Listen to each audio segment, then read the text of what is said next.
On today's episode, the MC, the master of ceremonies there at the club, explains, quote, "I knew that if I wanted to do something that was about, or if I wanted to do something that was political, that I had Simon Hammerstein, the proprietor of the club, and I had Richard Kimmel, and they would say, yeah, let's do it."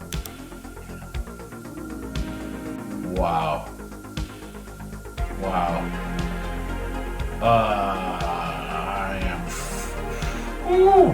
I'm blown away. That is crazy. That's a crazy thing to say.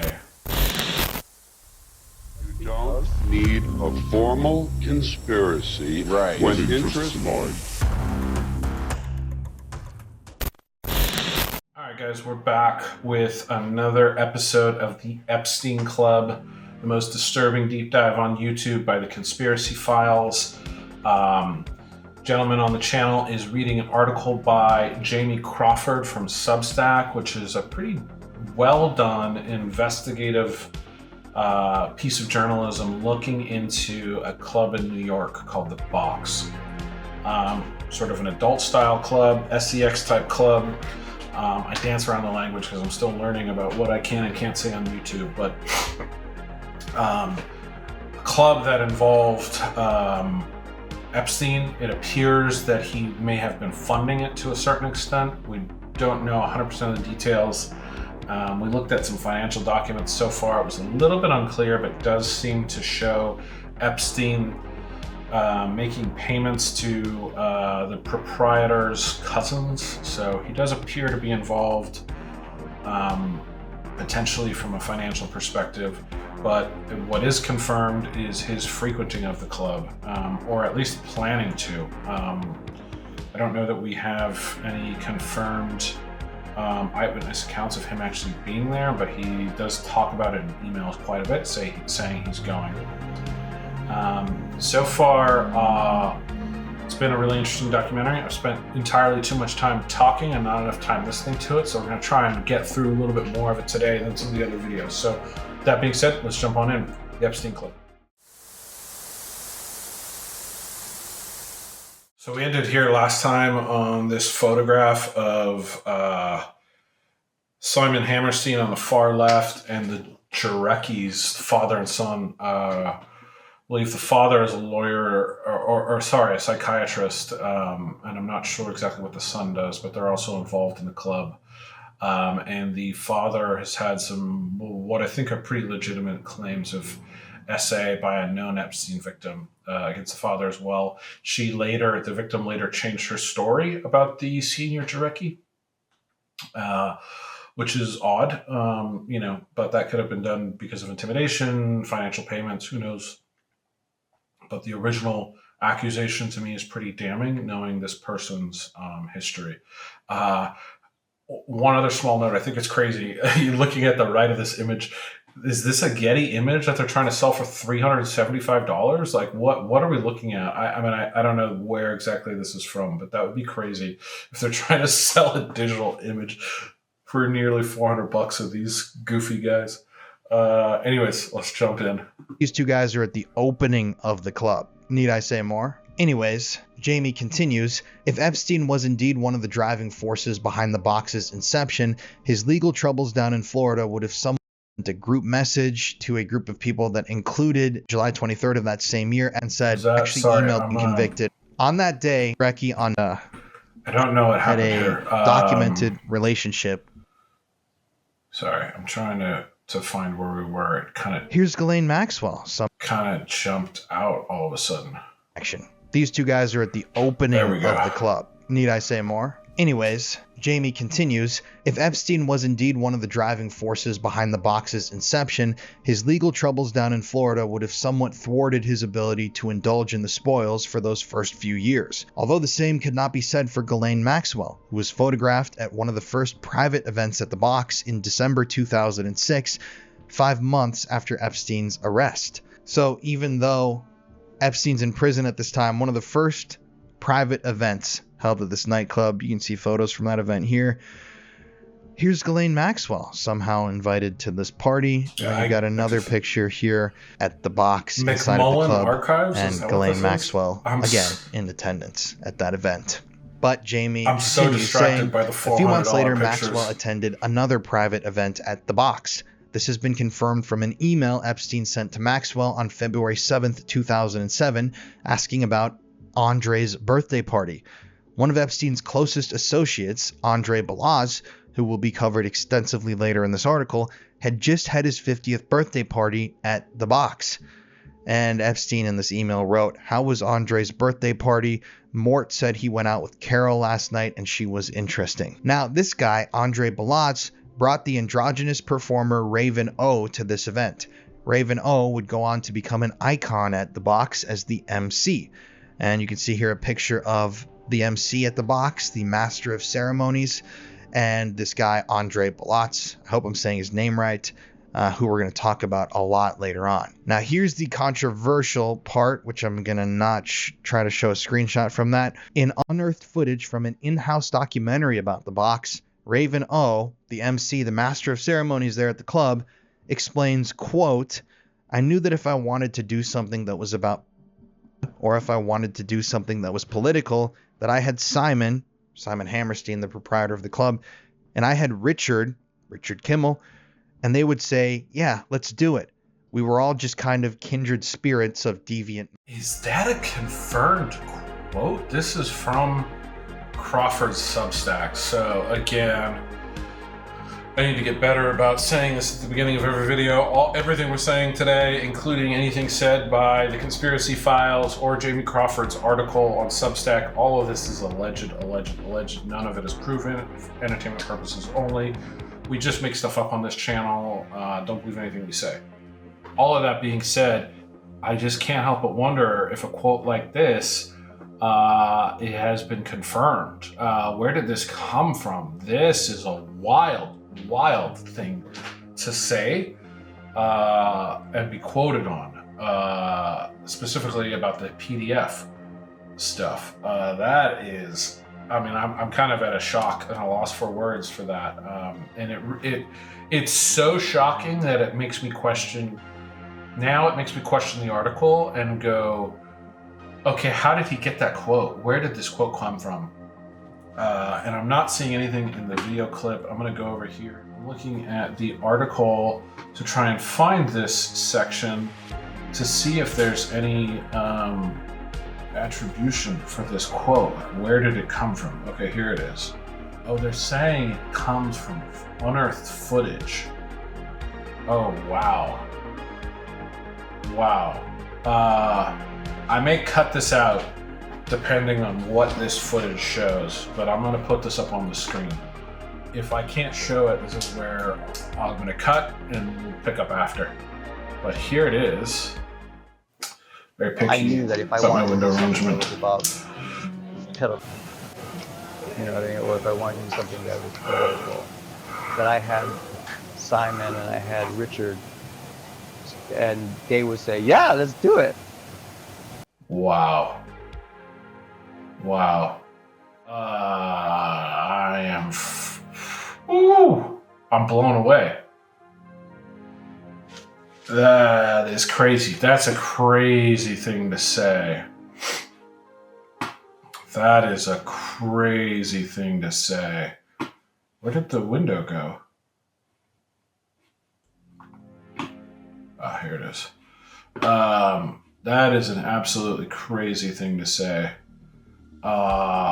Again, I'm just kind of at a loss for words that a human being would say that. So this is the supposed documentary about the box. In the beginning of the YouTube episode, the Conspiracy Files started by kind of walking through this, saying that the lawsuit supposedly includes this documentary, claiming that they are losing funds because they were going to release this documentary, and that's kind of, I guess, grounds for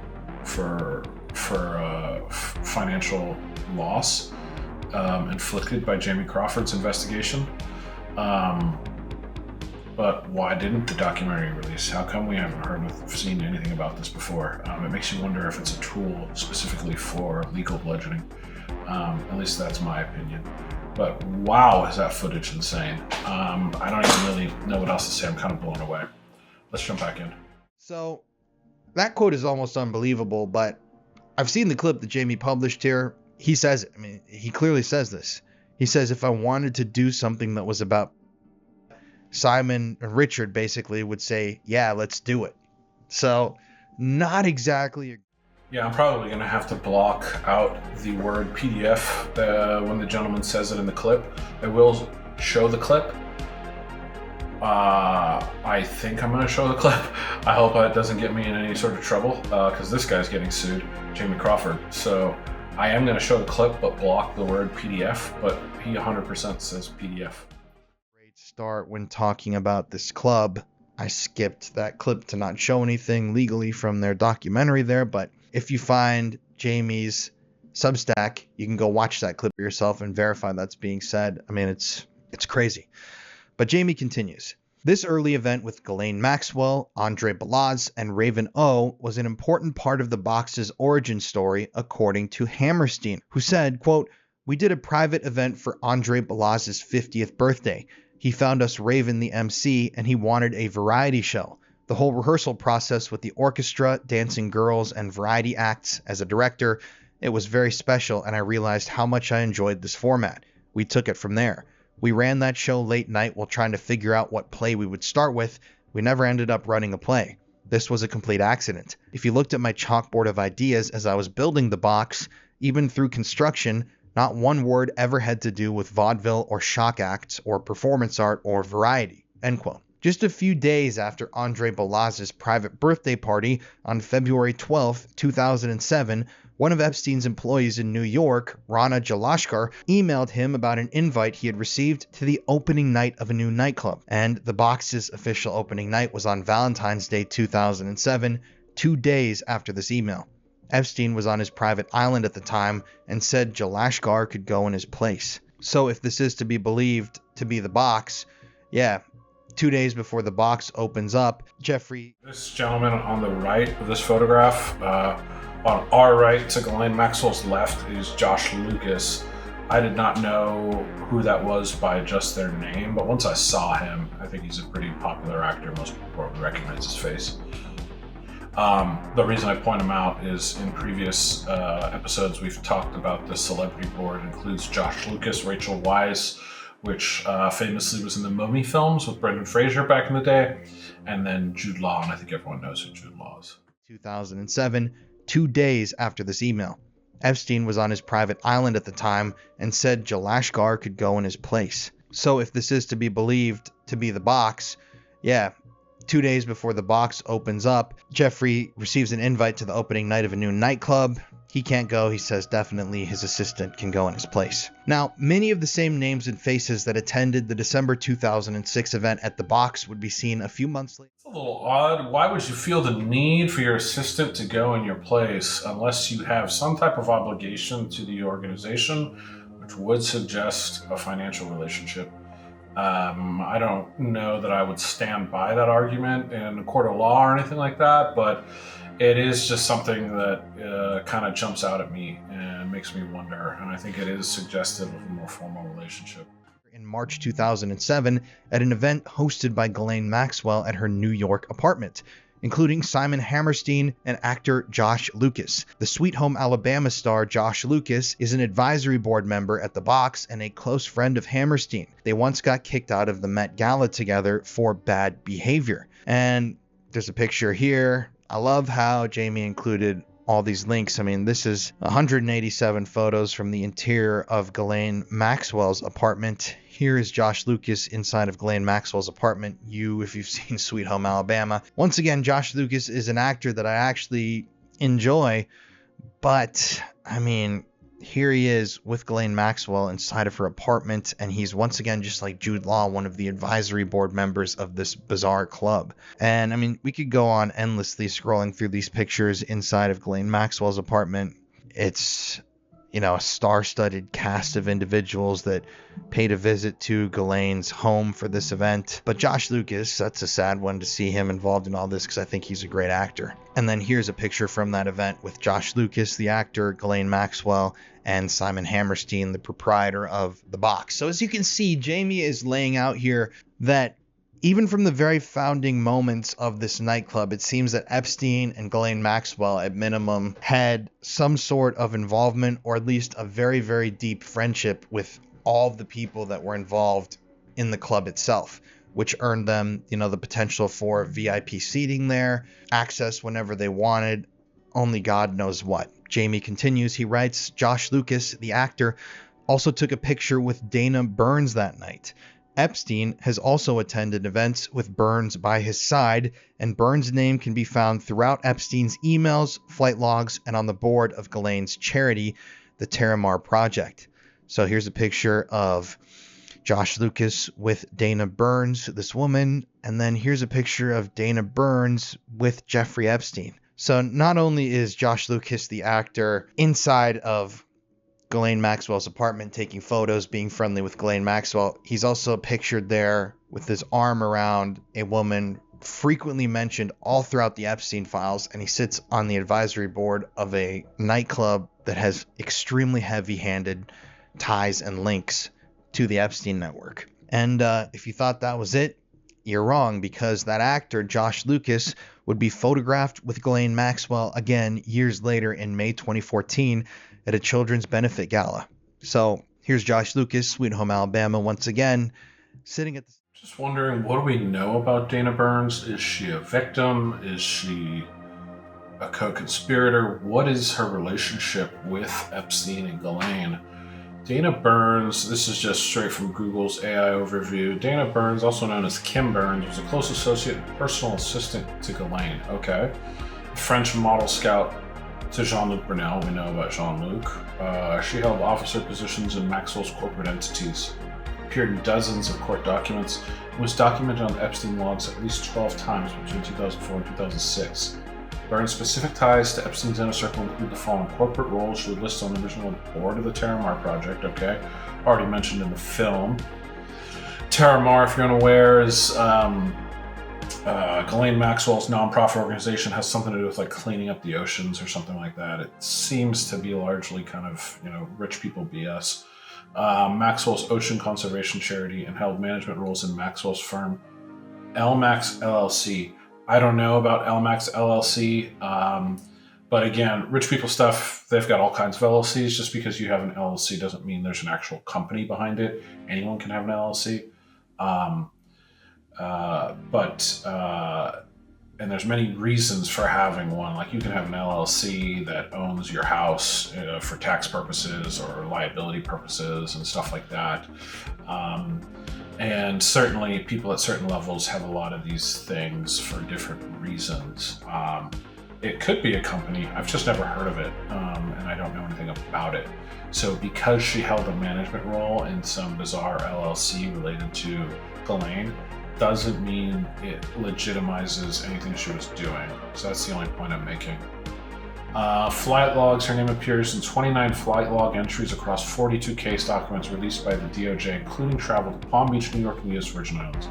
All locations we know are related to Epstein. Social connections, public records, and photographic archives show her attending high-profile events with Epstein, such as the Imperial U.S. launch party at the Statue of Liberty in 2005. Okay.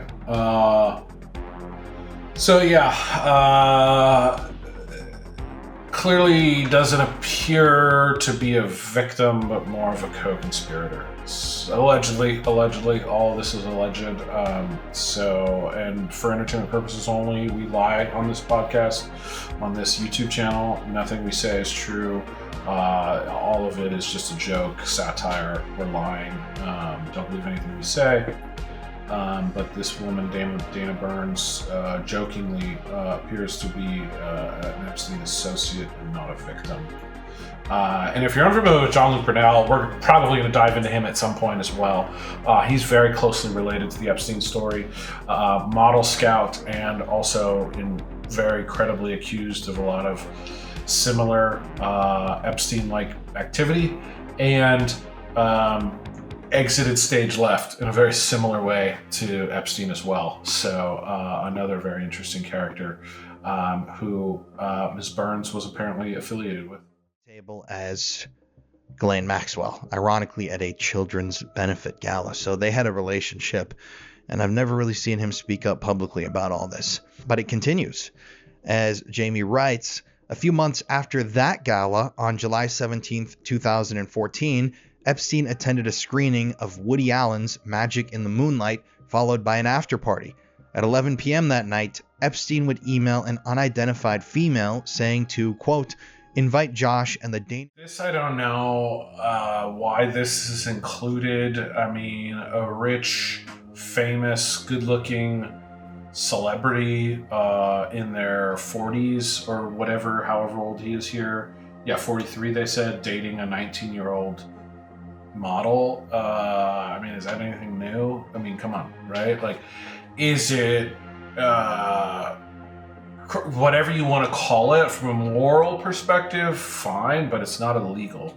So I don't know why this is included in the article. Are they trying to smear him and say he's? I mean, I really don't like this, right? Because ultimately the goalposts can be moved, right? Now, maybe I'm biased because I'm also, a dirty old man who would love to date a 19-year-old Danish supermodel, and I can't.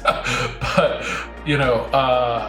point being is you got to pick a lane, right? Or not a lane, but you got to pick a goalpost, right? We got to pick a mark.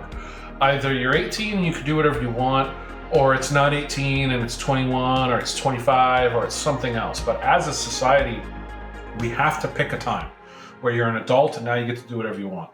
Otherwise, you're not free, right? So either you want freedom, which comes with consequences, responsibilities, this, that, and the other, and sometimes things are going to happen that you may not agree with, that you may not like, that you may find abhorrent. But as long as it's legal, it's okay. And what's happening here in this particular situation is legal. And is it immoral? Is it this, that, and the other? Perhaps. But these are two consenting adults, whether you like it or not. And that to me is disingenuous to what this article appears to be trying to do. So I just want to call that out because this is being shown in my interpretation as a way to distinguish Josh Lucas's character. And I think it's doing it in a very poor fashion because just his continued relationship with Ghislaine Maxwell and Epstein, I think, and this club is perfectly enough to establish him as a questionable character. You don't need to then add this in there. This is not illegal. This is not behavior that is in any way worthy of scrutiny beyond a little bit of social poo-pooing. I mean, like, hey, you're a 43-year-old man. What are you doing with a 19-year-old girl? And it's a tale as old as time, guys. Like, this stuff, gets talked about a lot on social media nowadays, on like dating podcasts and the manosphere and all this goofy stuff out there. This is a tale as old as time. It's been going on for thousands of years, right? Good-looking young women like rich, powerful men. Josh Lucas also happens to be fairly attractive, I think, objectively speaking. Whatever, maybe he's not your type, whatever. But I think on the attractiveness scale, he'd be more towards the higher end than the average guy.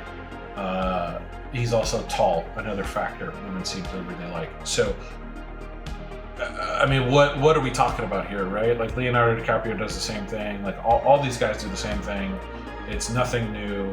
And frankly, to women out there, if you don't like this, I get it, but it's an unfortunate fact of life. And two, for the guys out there, it's like, come on, man. Like, how many guys have this option at their disposal? How many guys in their 40s can realistically date 19-year-old Danish models? Not many. So, like, any guy out there who's being judgmental, to me, it's like, shut up, until you're in that position, like, don't really talk about it from this moral high ground. And for the women, I think it's a different situation. I think you have to look at it through the lens of your own insecurities, right? And I think men deal with their own insecurities and project that onto women. Yes, all of that, 100%. A lot of guys nowadays are absolute total losers, right? We're straying away from conspiracy stuff and more talking about dating and dynamics. But I think it's important to take a second to really ground this in reality. Like I said, that's really what the objective of this whole series is about, is to take the evidence that we're being shown and, place context around it. And in this case, I think this is disingenuous on Mr. Crawford's part to include this. This does not really need to be included, in my opinion. And it does a disservice, I think, to the argument. Girls to house for coffee at 3 or 4 tomorrow, end quote. A different email thread a few hours later with the same unidentified woman confirms that this was Josh Lucas, as she tells Epstein she will, quote, text Josh Lucas and Solveig in the morning. So you can see here, this is the email. I'll text Josh tomorrow. The Danish just accepted me on Facebook. Epstein is inviting this actor over to his house now. And they say I'll text Josh Lucas in the morning. And then here's a picture of Josh Lucas in September of 2014, Sweet Home, Alabama, with a Danish model named Solveig Mork Hansen. So this could be the Solveig that they were talking about. I mean, it's just crazy that there are links like this. I mean, here's an actual picture of them. These two may have gone over to Epstein's house for lunch. We don't know. But here's a clip, and this is really interesting. Here's Josh Lucas doing an interview with Kristen Wiig from Saturday Night Live. And he's actually talking about the time that he and the proprietor of the box, Simon Hammerstein, acted so inappropriately that they were permanently banned from the Met Gala. I'm just going to play this clip. I mean, so right there, Josh Lucas, the actor, confirms that he literally says. So I didn't do that. That clip was cut out by the Conspiracy Files. So I imagine they cut that out because they got a copyright claim or they're trying to avoid legal liability. I don't know. His channel is much bigger than mine. So I mean, my channel has like 10 subscribers. I don't even know you can call it a channel yet. But, Conspiracy Files has something like 300,000, I think, subscribers. So they may have access to legal services and we're advised to take that out, or who knows what the story is. But that was done by his channel, not mine.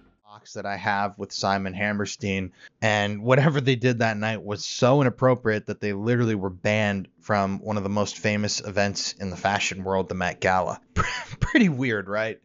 I think Josh Lucas hasn't been questioned enough about his relationship with Ghislaine Maxwell and Jeffrey Epstein. I mean, I didn't even really know that he was so tight with them until this article. It's incredible, all the connections that we don't know about that are just right in front of our faces. But Jamie continues.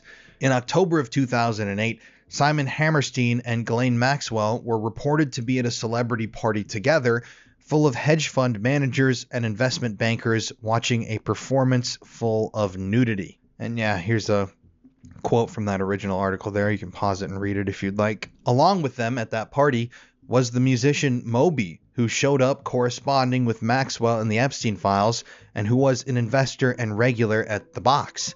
So Moby is a very famous musician, as you can see here. Here are some mentions of him in Epstein's email box. There's his Gmail, his fake Gmail. He corresponded with Ghislaine Maxwell. That kind of sucks. I've always been a fan of Moby. That I was not aware of his relationship with Epstein, and it's really unfortunate. At least tangentially connected to these people. But interestingly, Moby, the musician, would publicly distance himself from the box, saying, and this is pretty damning stuff, quote, "I like degeneracy, but for the box, you really need to be in the right frame of mind. I'm pretty comfortable with debauchery and degeneracy, but the things that go on there don't make sense to me. The last time I was there, there were live sex acts on stage, and I don't want to get anyone in trouble, but just suffice to say, lots of crazy things. I've traveled around the world, and I've been to a lot of degenerate places, and rarely have I seen the level of degeneracy like I've seen at the box." That is a crazy quote to me, to hear that. Now, one of the things I said in earlier episodes is wanting to provide context to folks who don't have these types of experiences. Having grown up in major metropolitan areas and lived in major metropolitan areas my whole life up until recently, it may be difficult to wrap your head around these kinds of events, but I too have been involved in certain experiences where, yeah, you could call it degeneracy for sure. I've been to a lot of clubs, a lot of parties, underground parties. I was involved inside of the rave scene for a little bit when I was much younger. Been to parties that were underground. There were no directions. Back in my day when you went to these parties, you had to call a phone number and then they would release these very bizarre directions, and it was like a quest to get to the party. Sometimes you wouldn't even get there because you'd mess up a step, but it wasn't like a direction that you could map quest to.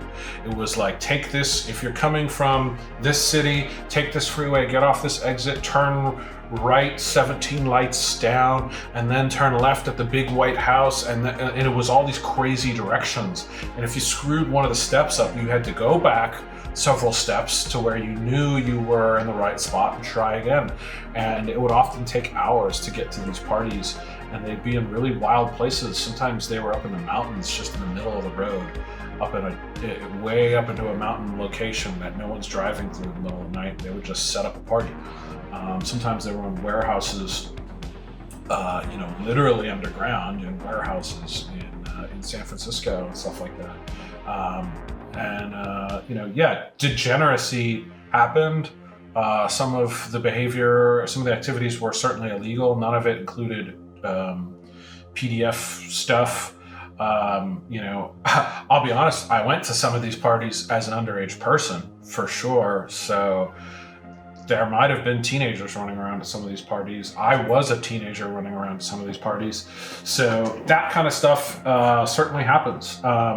What I saw, I would say, while certainly included illicit substances, sometimes minors may have been involved. It was never, what I witnessed was never,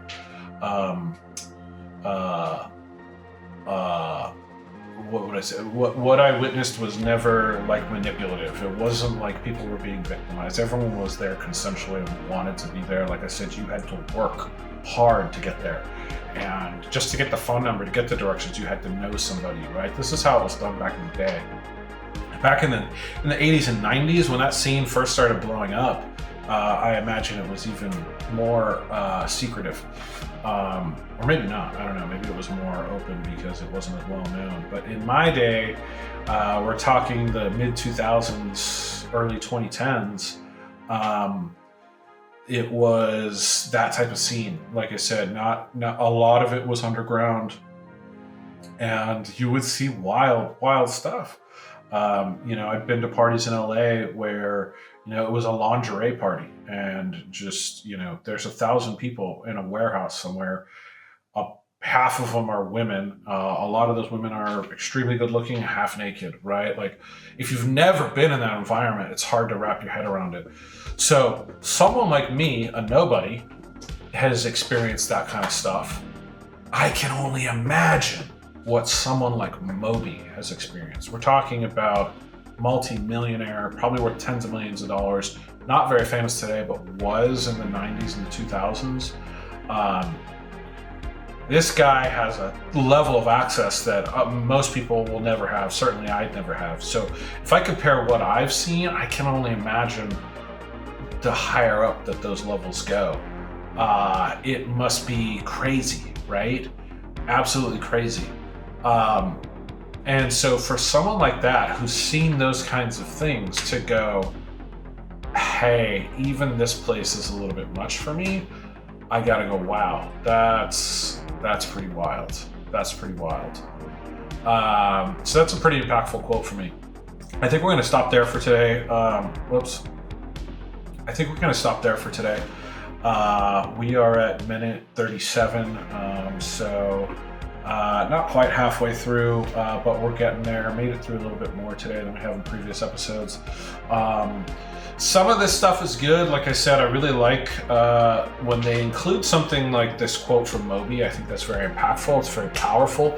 And when you provide the proper context around it, I think it helps paint a very robust picture of the narrative that we're trying to build around the box. Some of the stuff that they included about Josh Lucas specifically dating that girl, I think is not really landing, in my opinion, the way that you think it is. I get that they're trying to establish he's a creepy old man who dates younger women, but that's not illegal, and that's not really news to write home about. That's a tale as old as time. So why include that? Josh Lucas's continued involvement with the Epstein circle after convictions, to me, is enough to condemn him. You don't need to then include all this other stuff. That should have been taken out. So that to me is really doing a disservice to the story more than anything. But that quote that we saw at the beginning, holy cow. Like I said, I'm gonna have to cut that clip out, unfortunately.